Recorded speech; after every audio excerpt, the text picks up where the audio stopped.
শুরু করছি নিস্তব্ধ গভীরে। লিখেছেন সুমনা খাতুন মল্লিকা। পর্ব 15। জাহিদা জলিল ঢাকা এসেছে 6 দিন আগে, কিন্তু ক্যান্টনমেন্টে যায়নি। কোথায় গিয়েছে তাও জানা নেই। আজ ঢাকা ফেরার 6 দিন পর জাহিদা জলিল ক্যান্টনমেন্টে ঢুকেছে। তাদেরকে ভেতরে আসতে দেখে অধস্তন সেনারা রোবটের মতো তাদেরকে স্যালুট জানাচ্ছে। কালো একটা গাড়ি থেকে বেরিয়ে সোজা হয়ে হেঁটে যাচ্ছে lieutenant colonel doctor Zahid Haider Irfan. তার পিছে ক্যাপ্টেন জলিল হায়দার।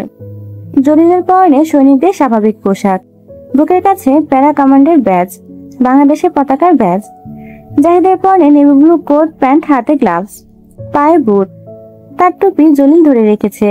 পিঠের একটা লম্বা শাল জাতীয় কাপড়, দুই পাশে সোনালী ব্যাজ, বুকের কাছে 10-12টার মতো ব্যাজ। তাদেরকে স্যালুট দিয়ে স্বাগতম করছে বাকি সৈনিকেরা।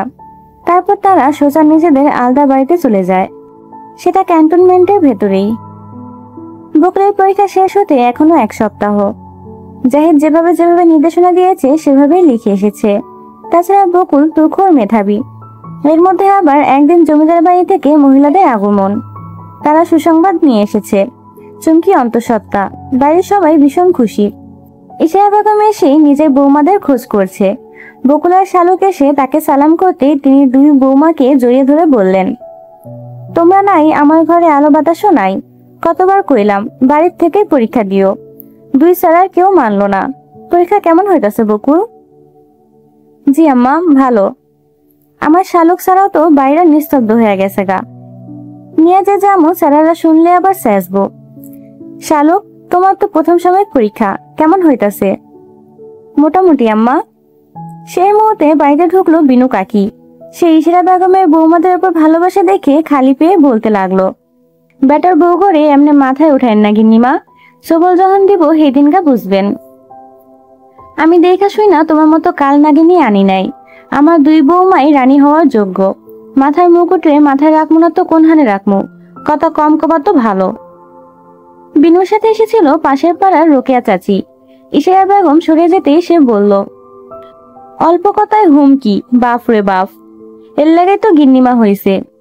বিনু বলল, এমনিতে তো কথা কম কয়, কিন্তু যেই দুই একটা কয় তাতেই আশেপাশে তুফান ওঠা জায়গা। পুরা পাড়ায় কারো ক্ষমতা নাই যে হ্যার বেটার বউ বলিয়া কিছু কয়। নূরের কথা মনে আছে? হ্যাঁ তো গোষ্ঠী হইদা গ্যারাম সারা করছিল এই বউগুলেগা। তারা আলতাবানুকে দেখতে এসেছিল। আলতাবানু কিছুদিন হলো অসুস্থ হয়ে বিছানাগত। সবার চেনা এই তেজি তাগড়া ঘোড়ার মতো মহিলা এখন শয্যাগত। তবুও তিনি বকুলকে সবসময় চোখ কান খোলা রাখতে বলে, ভালোভাবে চলাফেরা করতে বলে। শালক, শিমুল, তরু, চারু ওদেরকে দেখে রাখতে বলে। রাফসান চারুকে মনে মনে একটু পছন্দ করত, কিন্তু চারুকে প্রস্তাব দিলে সে সোজা না করে দিয়েছে। 3 দিন হলো রাফসানের বিয়ে পড়ানো হয়েছে রাখি নামের এক মেয়ের সাথে। সে যথেষ্ট বিত্তশালী পরিবারের মেয়ে। জাহিদ, জলিল ওরা ফিরে আসলে অনুষ্ঠান করবে। ইশারা, চুমকি ওদের সাথে বন্যাও এসেছিল। বিশালের সাথে চোখাচোখি হলে বিশালের বিরহের নজর ধরতে জামিলার একটু অসুবিধা হয়নি, কিন্তু তখন তিনি কিছু বলেননি। যদি সুজা জানে তো বন্যাকে একদম জানে মেরে দেবে। তারা সবাই চলে গেলে আকাশ হলাদার এসেছিল বাসার আর শিমুলের সাথে খেলতে।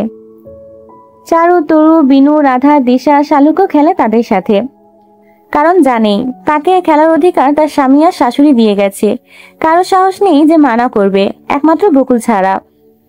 বাড়ি ফেরার পথে আকাশের সাথে কথা বলে শালুক জানতে পারলো নুহাশ হলাদারের ফিরতে আর মাত্র কিছুদিন, হয়তো বকুলের পরীক্ষার আগেই ফেরত আসবে। শালুক মনে মনে একটু চিন্তিত হয়। বকুল স্বার্থপরের মতো নুহাসের কথা হয়তো ভুলে গেছে, কিন্তু নুহাস শালুককে বলেছিল সে সত্যি বকুলকে অনেক ভালোবাসে। মাত্র কিছুদিন হলো জলিল কাছে নিয়ে দূরে আছে, ভেবে শালুকের যে কষ্ট হয়। তাহলে নুহাশ হলাদার যখন জানবে বকুল তার থেকে শুধু দূরে নয়, অনন্তকালের জন্য দূরে চলে গেছে, তখন বেচারার কেমন লাগবে? শালুকের নুহাসের জন্য করুণা হয়। আজ বকুলের পরীক্ষার শেষ দিন। মির্জাকে পাঠালেও মির্জা খেলার ছলে বকুলের সাথে আর যেত না, বাহানা দিয়ে চলে যেত। বেশ কিছুদিন হলো রাজন নামে নুরুল ব্যাপারীর ছেলে বকুলের পিছু নেয়। সে বকুলকে প্রেমের প্রস্তাব দিলে বকুল বলেও ছিল সে বিবাহিত এবং সে জাহিদ হায়দারের বউ। স্কুলে সে স্কুল ড্রেস পরে যায়, তো জমিদার বাড়ির বংশীয় হার না থাকার কারণে অনেকেই চিনতে পারে না। তাকে না চেনা রজনের জীবনে সবচেয়ে বড় ভুল ছিল। রজন ছিল চরম পরিমাণের বখাটে ছেলে। মেয়েদের উত্তপ্ত করা তার রোজকার কর্ম। বকুল এখন আর চেহারা ঢেকে বের হয় না, কারণটা আমার জানা নেই। বকুল শ্যামলা হলেও তার চেহারা সবার মন কাড়ার ক্ষমতা রাখে। রূপকথার রাজকুমারীর মতো চেহারাটা, তবে তার শ্যামলা। শেষ পরীক্ষা দিয়ে আসার সময় রাস্তায় দেখতে পায় রজন আজও মেয়েদের বিরক্ত করছে। সে এগিয়ে গিয়ে প্রতিবাদ করে, দেখেন রজন ভাই, এভাবে রোজ মেয়েগুলোকে জ্বালানো বন্ধ করেন। এই তোমরা যাও, কেমন তোমরা বাড়িতে বলতে পারো না? বাড়িতে কইলে আমগুলো পড়ালেখাই বন্ধ করে দিব বকুল আপা, এই ভয়ে কই না। মেয়েটার অমন জবাবে বকুল বুঝলো তারাও এই সমাজে অবহেলিত। কিছু দোষ হলে ঠিক ভুল পরে সব দোষ আগে মেয়েটারই হয়। বকুল তাদেরকে চলে যেতে বলল। তারা চলে গেলে রজন বকুলের হাত চেপে ধরে তাকে কিছু একটা বলে গালি দিতেই বকুল তার গালে ঠাস করে এক চড় মেরে দিল। কারণ এখন তার ভয় নেই, তার স্বামী তাকে বলে গেছে নিজের রক্ষা নিজেকে করতে হবে। চড় খেয়ে রজন প্রচন্ড রেগে যায়, ফিরে এসে বকুলের গলা টিপে ধরে। বকুল তার হাত চেপে ধরার আগে বকুলের পেছন থেকে কেউ একটা ইটের ঢেলা রজনের কপাল বরাবর মারে। দক্ষ হাতে ছোড়া ইটা একদম রজনের কপাল বরাবর কোপ লেগেছে। এক মারে রজনের কপাল ফেটে যায়। বকুল জোরে শ্বাস ছেড়ে পেছন ফিরে দেখে জাহিদ দাঁড়িয়ে আছে, মুখে অদ্ভুত হাসি, গরমে ঘেমে একাকার, টমাটে শ্যামলা গায়ের রং ঘামে ভিজে চকচক করছে। তীক্ষ্ণ বাজের নজরের রহস্য। শান্ত চোখের মনি তাকিয়ে আছে বকুল আর রজনের দিকে। রজন মাথা উঁচিয়ে তাকিয়ে জিজ্ঞেস করলো, ওই শালার বেটা শালা, কেডা রে তুই? ঢ্যাঙ্গামারা সরকারি কালুয়া কামলা। বকুল ছুটে এসে তাকে জড়িয়ে ধরে। জাহিদের গায়ের ঘাম লেগে তারও জামার কিছুটা অংশ ভিজে যায়। জাহিদ তার মাথায় হাত বুলিয়ে দেয়, রজনের দিকে তাকিয়ে বলে, আমি হইলাম সন্ধ্যা হায়দার বকুলের একমাত্র পেয়ারের হাজবেন্ড, জাহিদ হায়দার ইরফান। আপনি তো মহাপুরুষ, সুপুরুষ, বীর পুরুষ। কি সুন্দর করে আমার সুকুন্ঠির গলা টিপে ধরলেন। বেশ্যার বেটা, সাহস কত! আয় জল্লা, বাইর কর। বকুল জানে তার বরের মুখের ভাষা জয় পাকিস্তান ওয়াল্লাহ হাবিবি। জলিল বুঝলো জাহিদ যেহেতু রজনকে চেনে না, তাই ক্যামেরা বের করতে বলেছে ছবি তুলতে। লাগবে না ভাই, আমি চিনি। নুরুল ব্যাপারের কথা মনে আছে? আব্বাস কাকার পাশে দাঁড়িয়েছিল সেদিন, উহা সারা রজন। আচ্ছা, তাই তো কই, চেনা চেনা তবুও অচেনা। বাপের মতো ঢ্যাঙ্গা মারা যাওরা রে তুই। তোকে তো জয় পাকিস্তান করাই উচিত। আমার জাদুর উপর জাদু করার চেষ্টা। যা বাপ, বাড়ি গিয়ে পেট পুইরা খাইয়া দেয়া একটা লম্বা ঘুমে যাবি গা। আমি তোরে পাকিস্তান পাঠামো, যখন মন চাবি তখনই। আমার কোনো সুযোগের অপেক্ষার প্রয়োজন নাই। আমি কালুয়া আঙ্কেল আবার রেগে গেলে যা, হুস হুস। বকুল জাহিদের হাত ধরে পথে পা বাড়ালো, পিছে রইল জলিল। যাওয়ার পথে জাহিদ পিছে ঘুরে একবার তাকিয়ে রজনকে চোখ মেরে গেল। রজন, জাহিদ, জলিল আর বকুলে যাওয়ার দিকে তাকিয়ে রইল। রাগে ফুসতে ফুসতে বলল, বিয়েতে দেখা খালি জ্বালাইতাম, অপমানের সত্য তুলমুই। খাড়া দেখ আমি কি করি। জাহিদ, জলিল, বকুল ওরা তিনজন বাড়িতে ঢুকলো। জলিল কারো কোনো খোঁজ না নিয়ে ব্যাকুল চোখে তার বোকা সুন্দরীকে খুঁজে বেড়াচ্ছে। চম্পা কাকি বললেন, ওরে বাবা গো, কেডা গো? জামাইরা আয়সা পড়ছে। তোমার শালুক তো চারুগোর সাথে খেলতে গেছে, বাগানে বুঝিন। জলিল হাতের ব্যাগটা বারান্দায় রেখে পেছন দরজা দিয়ে বাগানের দিকে পা বাড়ায়। শালুক বাকিদের সাথে কানামাছি খেলছে। সে চোর সেজেছে, চোখ বাঁধা। কানামাছি ভো ভো, যারে পছন্দ তারে ছোপ। জলিলকে দেখে চারু বলতেই যাবে, তখনই জলিল ইশারা করে চুপ করতে বলে। শিমুল, বিনু, রাধা ওরা সব শালুককে খোঁচা মারছে আর ধরো করছে। বাঙাল করে পরা নীল শাড়ি, গলায় ঝুলছে হায়দারদের বংশীয় হার, হাত ভর্তি চুড়ি ঝনঝন করছে, পায়ে আলতা মাখা পা দুটোর নুপুর ছমছম করে বাজছে। একেবারে নীলে নীলাঞ্জনা। অভ্যাস আছে তাই এসব পরে খেলতে পারে, সমস্যা হয় না।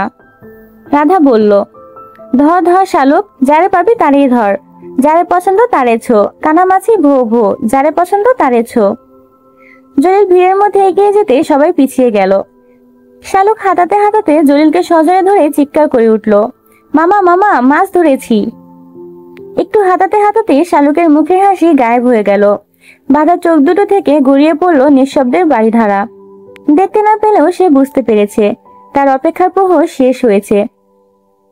তার প্রিয় বন্ধু, তার চিরসখা, চিরশান্তির নীর তার সামনে দাঁড়িয়ে আছে।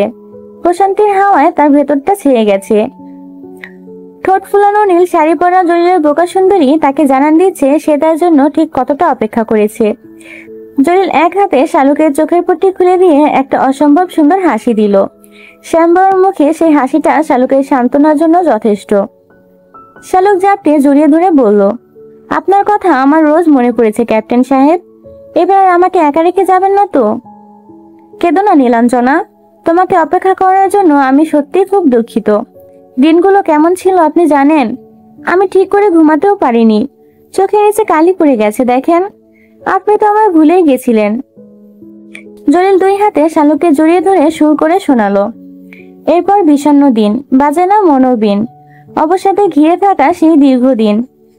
হাজারো কবিতা, বেকারও সবিতা, তার কথা কেউ বলে না, সে প্রথম প্রেম আমার নীলাঞ্জনা। আমার মিষ্টি বোকা ফুল, তোমাকে কি করে ভুলতে পারি আমি? তুমি যে চুরি ভেঙে ভালোবাসা বাড়িয়ে নিয়েছো। তারপর তারা হাসি খুশি মনে ভেতরে চলে গেল। ভেতরে যেতেই দেখা হলো বিশালের সাথে। বিশালের জন্য জলিলের খুব খারাপ লাগে। মনে চায় বন্যাকে তুলে এনে বিশালের কাছে দিয়ে দিতে, কিন্তু তা অসম্ভব। চম্পা ছেলের এই অবস্থার জন্য নিজেকে দায়ী মনে করেন। মনে হয় সময় ঘুরানো গেলে তিনি বন্যার মাকে ফেরত পাঠাতেন না। জাহিদ এসে তাদেরকে রেডি হতে বলেছে, তাদেরকে নিয়ে সোজা বাড়ি যাবে। এরই মধ্যে ইশারা বেগম, জমেলা বেগম, বন্যা, চুমকি ওরাও চলে এসেছে। সবার থেকে বিদায় নিয়ে জমিদারদের গাড়িতে করে বাড়ির দিকে রওনা দেয় সবাই।